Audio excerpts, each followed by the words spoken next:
Hey everybody, it's Andrew Martin coming to you with another video. Happy May 5th, Cinco de Mayo, the Revenge of the 5th. I hope that your May is off to a good start. And I just wanted to share another video with you to, kind of keep you up to date on my journey, keep sharing the messages that I have and the what's going on with my healings, my sessions, and the donations and all of that. So the Diamond Frequency Healing sessions have continued to be amazingly powerful. It literally is the most humbling experience that I have had so far in all of the almost 2 years that I've been doing this work now.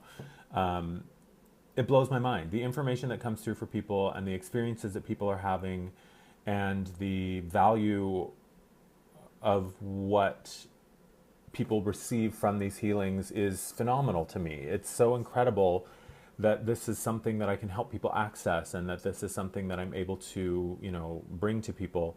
Because the truth is that as a healer, and I even just sort of cringe a little bit just even saying that word, but as a healer, I don't heal anybody. What I do is I create a space and I open a portal for people to access healing in the way that they are ready to receive it. So for whatever anybody is ready to receive or release on a soul level is what will occur. And what I know, after having done these healing sessions for about 2 weeks now, and I can't even remember, I think I'm at 20 something now that I've done over the past 2 weeks. What I know now at this point is that the diamond frequency light is the light of truth. It is not my truth, it is the truth. It is the truth of who you are in the moment that you access the healing energies and align yourself with them and allow yourself to receive them. This energy is so powerful and so intelligent and so loving. It knows exactly where to go to get you to access the new level of understanding that you're ready for. So whatever the truth for you is at this point in your life now is what will be delivered to you. And that can come in the form of healing past life stuff. That can come in the form of healing stuff from this lifetime. That can come in the form of just awakening to the truth of who you are. That can come in the form of, I've worked with a couple of people who are, Reiki healers or energy healers or do this intuitive work too. And they've received massive upgrades in their energies and the abilities and the gifts that they have. It's been different for everybody and it has been incredible. It has also been a really, really powerful thing for me, just to be able to, what's the word I'm looking for? To be a part of this experience for people and to, own my part in it. Yes, I am very aware of the gifts that I have and what I'm able to do for people. And I show up and I create space for them and I open the door for them, but ultimately they're the ones doing the work. So it's that fine line of, feeling grateful and excited and a little bit jazzed and kind of kind of stoked at look what I can do, but at the same time understanding that it is really just something that I help to transmit and something that I access, and it is information and knowledge that we all have access to. It's just sometimes we need help getting there, and that's what I'm able to do. I'm a way shower. I help people find the path sometimes or show them the door, but ultimately they're the ones that have to do the work to walk through it. And they're the ones that have to decide if they're ready to, start putting it into practical use. So that's what the healings have been about. And I have also seen a huge, huge growth in my gifts and the strength of my connection and the validity of my connection with my guides. For those of you who have been following my journey and watching these videos and reading my, my stuff on my blog and my Facebook page, the Lighted Ones are a group that presented themselves to me about 1.5 years ago. They didn't really even want to be called the Lighted Ones. In fact, I was the one that picked that name for them because they were just kind of like, well, we don't really need a name, do we? I mean, we're sort of infinite consciousness, so why do we need a name? And they just sort of refer to themselves as we.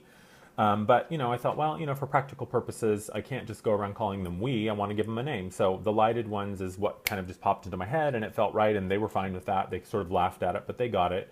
And I think it's also from a practical standpoint, some marketing and some sort of business approach to packaging it to people and making it sound interesting and intriguing is also important. I'm doing this because it is the work that I've been called to do, but I also want to make it something that's accessible and something that's attractive and interesting. I mean, you can have the best product in the world, or you can have the most incredible connection to, infinite intelligence in the world, but if you're not able to share it in a way that draws people to you, then, maybe you're not making the best of it. That's my perception anyway. Maybe it's all my years of retail sales that sort of have that selling sales background ingrained in my brain, but whatever. So my connection with the lighted ones now is super powerful. And finally, after almost 2 years of trying to get a name from them or an individuated aspect, or connect with someone on that group, the Council of 12 Souls, that would step forward and speak for them, I finally connected with a guide calling himself Amar. It's very interesting because he still says we are Amar and speaks of them in sort of the group plural consciousness. And interestingly enough, after he presented himself to me, Amar is his name. I looked up the word Amar, and in Spanish, the rough translation is to love or to admire greatly. And then I looked up the meaning of the name, and in Sanskrit, it means eternal or immortal. And then it's also my name, Andrew A. Martin M-A-R, Amar, which when I realized that yesterday, I was like, okay, that's interesting, kind of weird, but cool. Clever one, that Amar, with his choice of names. But so anyway, on the bus yesterday, Amar told me, they told me that I was supposed to start offering channeling services now, channeling sessions. So if you go to my website, you'll see that I have my one-on-one sessions still. I have my diamond frequency healing sessions now, and the channeling sessions are the newest addition. And it's all donation based. I removed any limits to it, like I said in my last video, because I really wanted to not only make it available to as many people as possible, but also for myself, I wanted to remove any limitations to what I could receive. And I felt like the best way to do that was to make it donation based. So it's an amazing wild ride. I mean, I posted a blog post today, up the spiral and down the rabbit hole we go. I mean, it is incredible. I have no idea where this is all going to lead, but I'm, doing this work in more and more meaningful ways. I'm busier than I've ever been since I started this journey, and I am having a blast, and I can't wait to see what's next.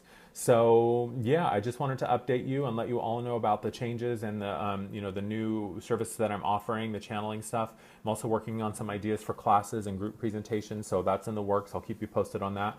So go to my website, check anything out. If on my services page, if it seems interesting to you, it's donation based. Do not hesitate to reach out, because I would love to work with you. Go to my Facebook page if you want to follow and be part of the conversation there. And thank you always for watching. I continue to be amazed and humbled by this work, and it's a wild, exciting ride. And I feel like it's just getting started. So that's it. I love you. Thank you for watching, and I'll talk to you soon. Bye-bye.